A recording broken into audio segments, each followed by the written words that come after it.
So the big question is this: how are real estate investors who don't have a ton of free time, don't have access to off-market deals, and didn't start life on third base, how do we grow a real estate business conservatively to support our families, finally leave the corporate rat race and build a legacy?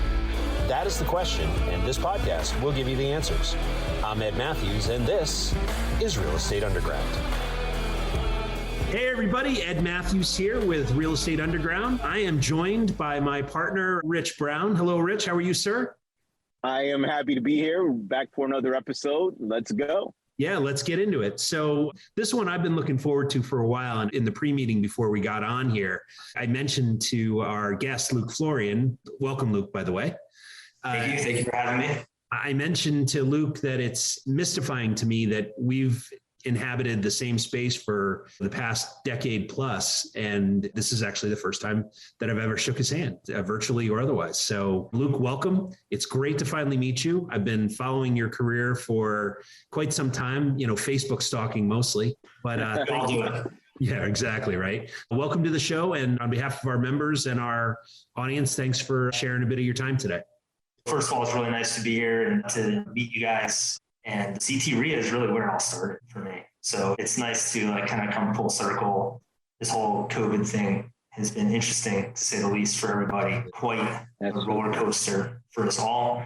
Thankfully, for many of us in real estate, it's been really, really good for us. But we're only going to be riding high for so long. I don't think things are going to tank, but you always got to prepare for the worst. But we're in good shape. And again, I've been in CTREIA since 2012, 2013. So it's been a while. So glad that you guys have the podcast. And I think it's a good resource for your members. Yeah. Well, awesome. It's great to have you. Rich, you wanted to do the first question. Sure. Well, first, Luke, you don't know this, but you're known in circles as Luke the Legend, Florian. So, oh, man, really? I might have heard a whisper. I might have heard a whisper about that, but it's quite flattering. So thank you. So obviously you've been kicking butt, taking names, and we're thrilled to have you as a CTREIA alumni. But let me ask, you said that CTREIA is how you got started. Tell us what made you interested in real estate that even brought you to CTREIA in the first place? Yeah. What brought me to be interested in real estate was kind of when everyone likes real estate is really being your own boss and being in control of your own destiny, having flexibility of a lifestyle and having freedom of time, freedom of money, and freedom to be with your family, which is nice that I'm in a position to do that. My wife and I, she actually just quit her corporate job as well. Here. Congratulations. Yeah. She did very, very well. Helped build up and sell an insurance company as a junior partner. And it's not like a small thing to quit her job, but it made more sense for us because we're about building generational wealth. Working in corporate America, sure, if you're lucky and you're the CEO of the Hartford, you can build some generational wealth, but guess what? You're going to give up a lot of your time. Yeah. A lot of your time. You can have all kinds of fancy houses and cars, but you're not going to be able to use them. What good is it if you can't use all these things or you don't have time to spend with people and build relationships? Amen to that. And real estate gives that to you. Yeah, absolutely. It's one of the things that drove me as well, man. I spent 25 years in corporate America working for technology companies, and most of them were not in Connecticut. They were in California and elsewhere. And after spending decades, 150 nights a year, sleeping in the local Courtyard Marriott, I realized, A, I missed my wife, and B, I missed my kids, right? And I was missing some really cool stuff. The fact that real estate provides that to all of us. Rich, I know you have your stories too, and is very similar. Tremendous blessing. Tremendous. Yeah. So Luke, let's talk about your business. How'd you find CTREIA? Oh, I was just going to say, how'd you find a CTREIA and what made you come in? Yeah, I'm trying to remember. I think years ago, I went to UConn. I went to UConn Waterbury. I was sitting in a computer lab. Remember when these colleges used to have computer labs, right? Yes. So I was sitting in the computer lab. We're showing our age. We're showing our age right now. Yeah. So sitting in a computer lab, and I was currently studying to get my real estate license. I was just Googling real estate investing. I had worked with some people and had friends that were investing, owned real estate. Like my parents owned a small portfolio growing up. I kind of watched them run as I was growing up, and I wanted to get involved myself, but also just take it to another level. And it was like back in the day when Google was first out, Google, then I found CTREIA. There was a couple like heavy hitters back then, and I gravitated towards them. They became my mentors. And then I also became good friends with the founders of CTREIA, and they had more or less taken me under their wing. And those relationships were very important building blocks in building my career and kind of setting the path moving forward. Yeah, Joanne and Lou speak very well of you behind your back. Yes. Yeah, no, they're incredible people. So yeah, Yeah. So Luke, you've got your fingers in a lot of different things, right? I mean, your time was that you were an author, and more recently you wholesale a ton, you flip, you're building a substantial rental portfolio. I heard through the grapevine, in fact, you told me that you have also started to look at self-storage. Let's talk about your focus in terms of what your end game looks like and what you focus on day to day to find the deals, raise the capital, and find the time, frankly, because you all require, I assume you require sleep like the rest of us. Yeah. I mean, it's interesting to try and pack this into like 30 minutes because we got that, I can teach. You guys could too, an entire college course on like what it takes to run all this. I really like to stay in the lane of what's going to make the biggest impact for growth for my company. So if nothing else happens every day, I need to make sure that I'm reaching out to new sellers that are in my pipeline, trying to get to the next level of negotiation, contract signing. Yeah. We're always driving that. So I'm in constant contact with my sales team, making sure that we're keeping the pipeline of closings full. But on the other hand, like where are those leads coming from? We got to keep driving our marketing, fine tuning our marketing lists and making sure that we're on a consistent schedule. You know, some months might be a little lighter than others, but ultimately, as long as you keep the volume of your marketing up, which for us consists of a lot of direct mail, we do some Google stuff and pay-per-click stuff. Yep. It's very, very, very, very costly. People look at me and they're like, oh, like, why don't you just like toss me a deal? Like, it's like, you know how many no's we have to listen to get that one? Right now, back on my screen, I'm looking at a backlog of over 6,000 leads that we have from the last 12 to 15 years. And we're constantly buying stuff in there. So it's managing that lead flow with our sales team and making sure that our marketing is being done consistently. You've used that word consistently a couple times in those last comments. And so tell us more about why it's so important for your business to be consistent with your outreach.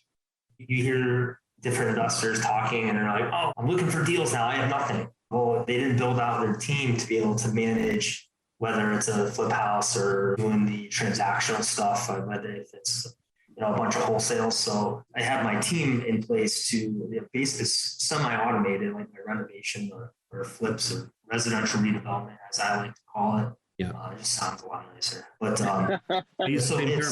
but we put together our scopes, and we have really my right-hand man who runs all my project manager runs all of the renovations, and then my operations manager helps facilitate the wholesales with my attorney. And once it's all locked down, I might talk to a seller once. A lot of them I never even meet in person.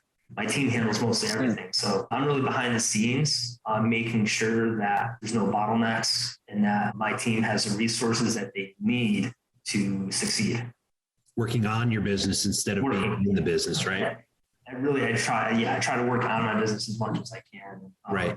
It's taken a while to get to that point, but it's afforded me time to say, all right, well, not that I'm bored or sitting here twiddling my thumbs, but the wholesales and the rehabs were relatively smooth. Right. Nothing's ever perfect. So now I'm like, all right, well, let's build up a portfolio. So building relationships with sellers, whether it's small or large apartment buildings, investors. We are probably going to be getting some deals where we may syndicate a couple opportunities that are very large that give our investors substantial returns with some really good tax advantages. But, so I'm building relationships with the investors and finding the opportunities. There's more money chasing deals than there's more money than there is deals right now. Without a doubt. Yeah. So yeah, absolutely.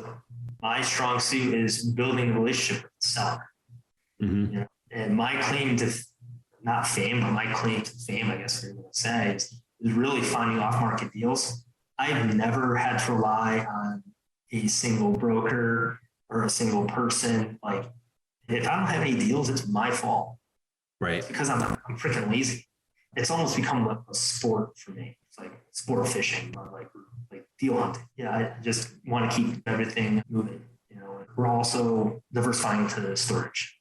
So it's cool. We're diversified within real estate. You have the flipping, the wholesaling, buying a whole portfolio, residential, and then the storage. And there's more too. We don't have time to get into all. Yeah. Right. So Luke, the stuff that you're buying, are you marketing only in Connecticut? Do you market out of state as well? And if so, what other places? Major focus on residential, like wholesale rehab properties in Connecticut. It's just easier to manage flips that are local within driving distance, within an hour and a half or so. Because I'm central Connecticut, located in Southington. So a lot of our stuff is pretty close to here. But we are marketing in Florida, the Carolinas. Yeah, mostly Florida and Carolinas. And we're thinking about marketing a little bit in Texas, but there's some areas that are just so flooded. I just don't think it's, I kind of want to go to the more up and coming areas that aren't so hot seat locations, more or less. When you're looking at a market, what are some of the attributes of a market that's worth looking at in terms of, are you looking at population growth, job numbers? What are the criteria that you use? Yeah, mostly population growth and jobs. Yeah, that drives, and what's the sustainability too? Is it like a short spike just because of COVID, or is this going to be something that will be sustained? Is manufacturing relocating there, or there, major corporations moving into the area, that kind of thing, right? Right. Exactly. So it's price driven too. Like, am I going to ever buy a deal in a market that's declining rapidly? No, probably not. But for the right money, you can always buy it. You can always find someone else to pay more as long as you can negotiate, right? So every deal has its price. Absolutely. So thinking back as you've come along your journey, what are some of the big challenges that you'd say that you faced that you had to overcome to get where you are today? I'd say like early on, raising money was hard. And now obviously it's not where like CTREIA was actually big because I got my first couple small deals under my belt. Mm-hmm. I had met a few people who were totally under the radar. You would never suspect it. And they just quietly approached me and said, hey, Luke, I got some money. If you got a deal, let's talk. And I had a couple breakfasts, had them do a few ride-alongs with me to like really, I was 23, 24 at the time with little experience, very little experience. And so I built that relationship and that trust early on. And then from there, it just really just exploded, So that was one of the hard things early on. And then contractors. Contractors is. I'm sorry, I'm laughing. Go ahead. It's hilarious, actually. So it's like herding cats, right? So I have a carpenter that's been with me for 6 years, and he's a sub, but he does a lot of work with us, and I trust him. And I got him doing all the millwork and cabinet installs in our hotel conversion project that we're doing in Simsbury. And the relationship and the pricing and the trust that I have with him, where he's got my back with a lot of the other people that I'm bringing into that project, is unbelievable. And, it's just and I have some great GCs, general contractors on that job too. I'm blowing their minds because they're in this whole commercial realm, and I'm bringing these guys up. They're helping me flip 20 houses a year. And I'm like, hey guys, we got this hotel and we're converting it to 25 luxury apartments. Let's go. So the relationship with those contractors that have stayed with me and had loyalty, they're going to be the ones with their foot in the door. They're going to have the opportunity that a lot of smaller, medium-sized contractors don't get.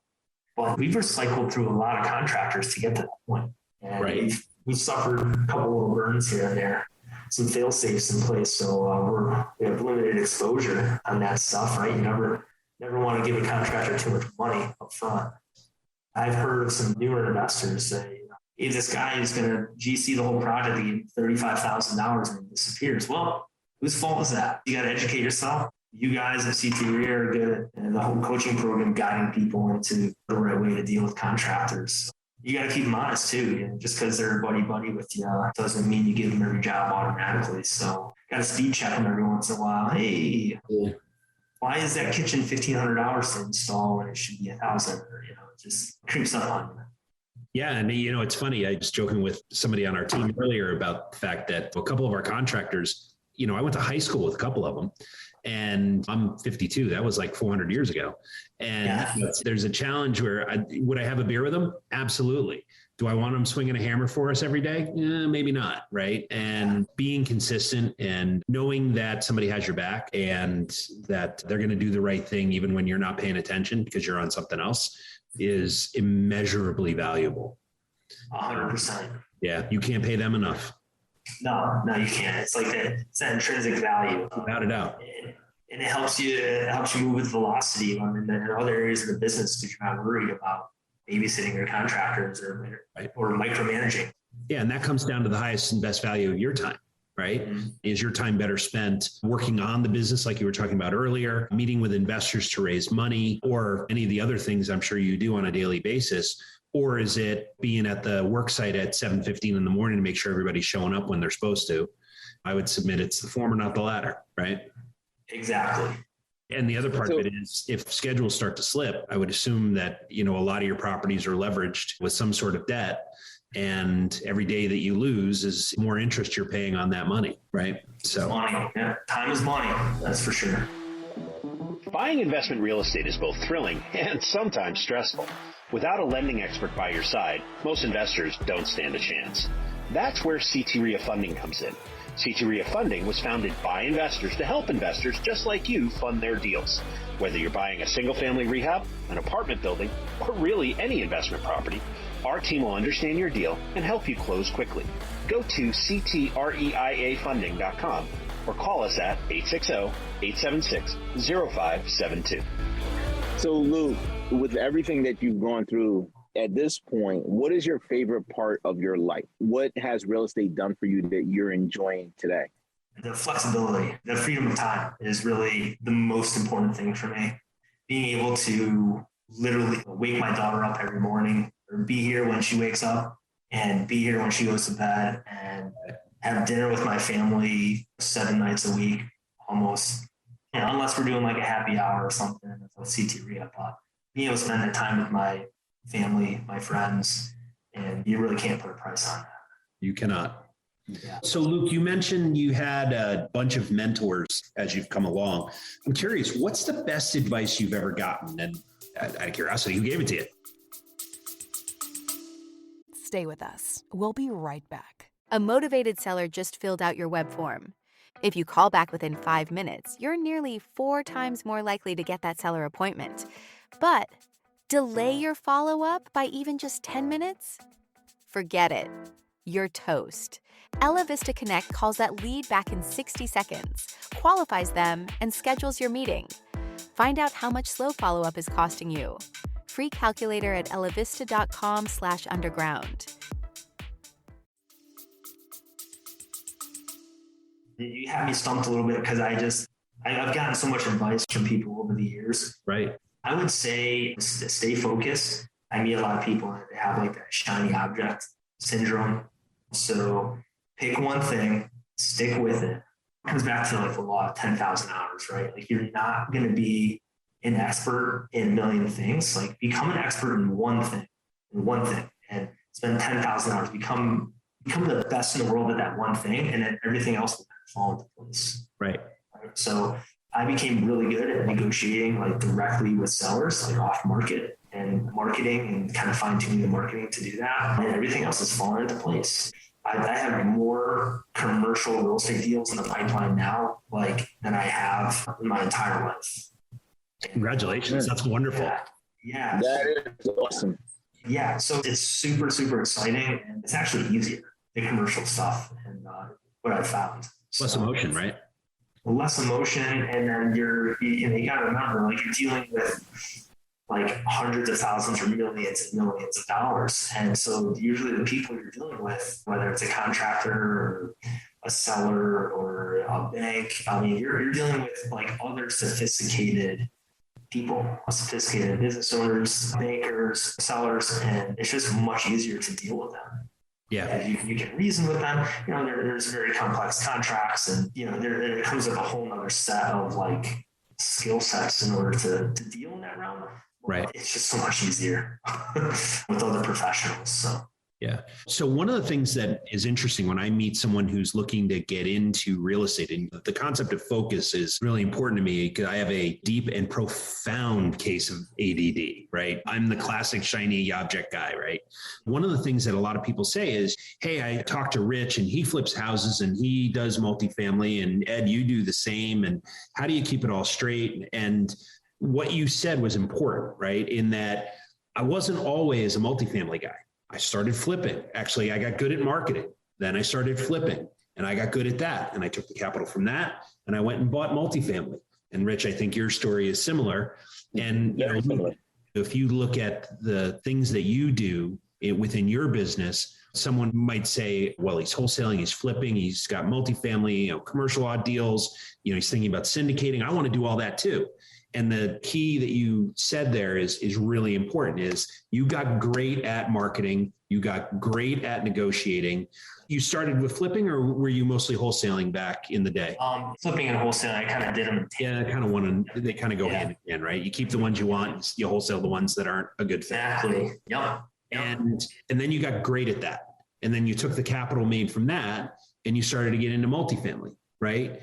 And so the thing I want to say to the folks that are listening right now is the whole concept of 10,000 hours is real. In order to get great at all the things that, Luke, you're great at, it took you 10,000 hours to get good at marketing and negotiations, and then at wholesaling and flipping, and then at multifamily, and now at large commercial, and then at self-storage and all the other things you're doing, right? Yeah. And yeah, there's a lot of different competencies that are transferable. And it's actually, in a way, because we've done so much volume on like contracts and negotiation and deals and closings and dealing with attorneys, I've had way more reps doing deals than a lot of people that, yes, not everyone, but like some people that I deal with in commercial, I've had way more repetitions. Yeah. It's interesting. I'll just leave it at that. It's just interesting to see. There's some advantages coming from, I feel there's some advantages coming from like more smaller investing because you can do the volume and then you get really good at certain things and you just apply a lot of those principles when you're buying apartment buildings or storage facilities. And it's talking the lingo too. When you're talking with the seller, sellers can sniff you out. Like they can sniff you out pretty quick if you don't know what you're talking about. But yeah, you get the lingo down and everything. It's very rare on large commercial deals that people are asking me for proof of funds. I can give it to them, but they never ask because it's like we're talking the same language on the same wavelength.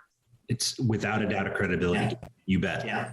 So one of the things you talked about when we were prepping for the show, you talked a lot about you being a relationship guy.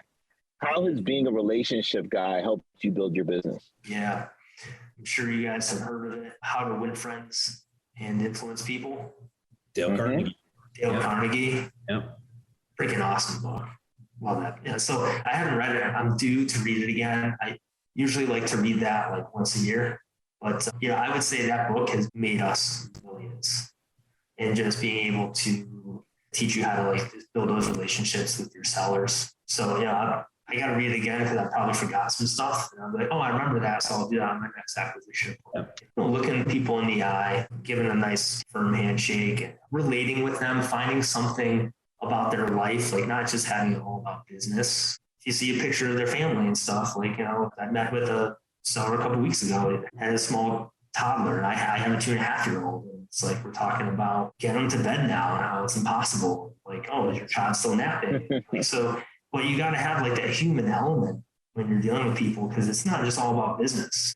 We're all here to make money, but we're here to offer a service and help people too. If you give them options, it's like peeling back the onion. Like you got to peel back those layers. You ask questions, and you ask the right questions, and you ask more questions, and you don't try and rush through your sales process and just sell them quickly. You can build a relationship. Well, first of all, like you also I grow to like really like these people, right? And it's not uncommon where I've done a deal, we get through the process, we make a little bit more money, or we get over asking price offers, and we do really well, and we kick back the seller an extra couple $1,000. But it's just like we didn't ask for this. Like, well, you worked with us, you were cooperative, I like you, we did better than we thought, so there's a little extra. And we don't have to do that, but we're all human. So it's just like, without a doubt, you might as, you got to have like an element where you're really helping people. I tell my daughters that character is what you do when people aren't paying attention or they're not expecting you. Right. Yeah. And that's it. I'll give you an example. We just closed on a property yesterday, in Waterbury, in a neighborhood that I really don't want to flip over there, but it's actually in a transitional area. It's not terrible. We get it at a great price. I had it wholesaled for like very, very healthy profit, and its buyer fell through, and the seller was pissed. And I called him up and I said, listen, like, we're just going to close on it. So our person we were wholesaling to, they couldn't get the financing or whatever. Same old story, and a broker trying to like show a deal in. It's just like with a hope and what was a whim of promise, hope and a promise, or hope and a prayer. That's what I always mess those up. With a hope and a prayer, it didn't quite happen. So we just freaking closed on it. And we're going to make significantly less, but your name is all you have. So you got to stand behind what you say you're going to do. We'll do a nice little fluff and buff on the project and put it back out there, and it'll sell fast. And then our contractors are happy because I have more work. Right. And we send in the troops, and we're going to relist it in like 2 weeks. So, and everybody's happy. Yep. So Luke, if you were, as you are right now, talking to aspiring investors, what would you be telling them to do? How to get started? What should they be looking at? What should they read? Who should they follow? Yep. Educate yourself. Get your hands as many real estate books as you can. I start my morning by reading. Before I even look at my phone, I grab a coffee and I'm reading for at least a half an hour every morning. Before I do anything else, I try to do it 7 days a week. Usually Monday through Friday, it's like my religious habit in the morning. So I usually, for me, I try to read anything that I'm working on, so it's relevant to what I'm doing now. So if there's someone trying to get into real estate, there's a million books out there. I mean, Rich Dad, Poor Dad is like everybody talks about that. Right. Yeah. Exactly. You can just go on Amazon. I mean, literally for me, when I hear someone recommend a book, I have my Amazon. I go on, I order it right away. So I'll forget. There's a stack right there. Yeah. So I read all those like in the last 6 months. But educate yourself and find a mentor. If you can, offer to work for free. One of my manager who works for us now for 6 years, he volunteered to work for me for free, and I had to start forcing him to take money. And now he knows just about everything that I know about real estate, which is, there's quite a bit. I mean, so I still have a runway. I have a lot to learn. I'm a student of real estate forever, but he learned so much because he's like, I'm going to work for you for free. If you find the right person, the right match, that can work. CTREIA is a great resource, and surround yourself with people that, if you have a skill set that you can offer an investor who can use some help or is trying to grow and maybe doesn't have the resources to pay you, maybe you can offer that resource, whatever that is. It could be helping them do cold calls. It could be helping them do lead follow-ups. Try and shadow acquisition appointments if they'll let you. There's a lot of different ways for people to get in and get involved. Ultimately, if you find the deals, if you can just figure out a way to find deals through your networking, people you know, or door knocking, you'll find the money. You get a good enough deal, the money's going to come. So. Absolutely. Leaders are readers, right? And I see a stack as tall as your toddler, books behind you sitting there. I'm the same way. I read every morning. What's on your nightstand these days? Right now, I'm reading Multipliers. So this one right here, it's Liz Wiseman. It's a book about leadership, right? And so leaders ask the right questions. They spark debate. And for me, I don't like to hover over my staff, so we have high level objectives. We want to empower people to grow and empower people to have, and by having accountability and ownership of certain areas of the business. And that's how I'm able to flip and wholesale efficiently. Yeah. And also be able to continue growing the portfolio of apartments, because we're empowering our people to be able to take something and run with it. Right on. It's called Multipliers? Yeah, it's called Multipliers. Multipliers, how the best leaders make everyone smarter. Awesome. Oh, wow. So you've really entertained us here today. You've given us some gems, some nuggets. If you had to give a parting piece of advice to the next generation of Luke Florians, what would that be? Find out what you're really passionate about. Find out what you love. What do you love most about real estate, right? So if you just want to be a real estate agent, just get your license and stay focused on just find out what you love within real estate, right? Because if you're listening to this, I probably want to get into real estate for one of the reasons that the three of us are. But find out what your niche is and just double down on that niche and learn everything you can and consume and just consume your energy, consume as much information. There's so much free information out there today, more today than there was 12, 13 years ago. Without a doubt. 15 years ago when I first got started. Be obsessed. I'm obsessed with I to a fault even. I have to consciously turn it off because I just love it so much. Right. But for me, it's not work, So if you can find out what you love, you'll never work a day in your life. Right. And I'm sure you've heard that before, but yeah, and it's true. It's not. It's just not work. So when you're not obsessing on real estate, just curious, what do you like to do outside of work? I love to spend time in Vermont. I'm a huge skier. My goal every year is to ski 100 days. I haven't quite gotten there yet, but I love to ski. And I joke with my wife, I'm like, well, every commercial building we buy is going to give us more time to be able to ski. Right. It's like the opposite. So it's my weird obsession, but I'm a big skier. I love mountain biking, the outdoors, hiking, being in the mountains, and spending time with my family. That's why I got into this business, is to have that time. Absolutely. So Luke, thank you so much for your time today. If people want to get in touch with you to pick your brain or send a deal your way or just to say hello and introduce themselves, what's the best way to get a hold of you? Yeah. So the best way would be to just shoot me an email. It's luke@managefreedom.com. So luke@managefreedom.com. All right. Awesome. Well, Luke Florian, Thank you very much for your time today. Appreciate all your insights and your experience. I'm sure the folks that are listening right now are pretty fired up. Yeah. That it started with one meeting at a CTREIA event all those years ago, and look where you are now. So congrats, and thank you. Yeah. Thank you, gentlemen. And, thank you for your time, Luke.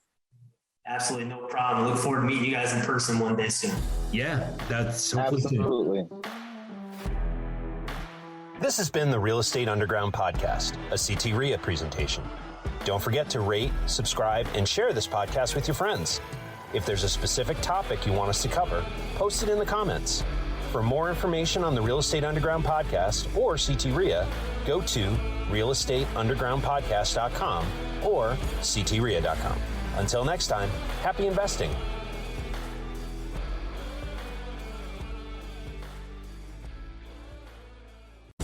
This has been the Real Estate Underground. Don't forget to subscribe. It helps us grow. Until next time, Undergrounders, remember your real estate journey begins with a simple step forward. Now get to it. Bye for now.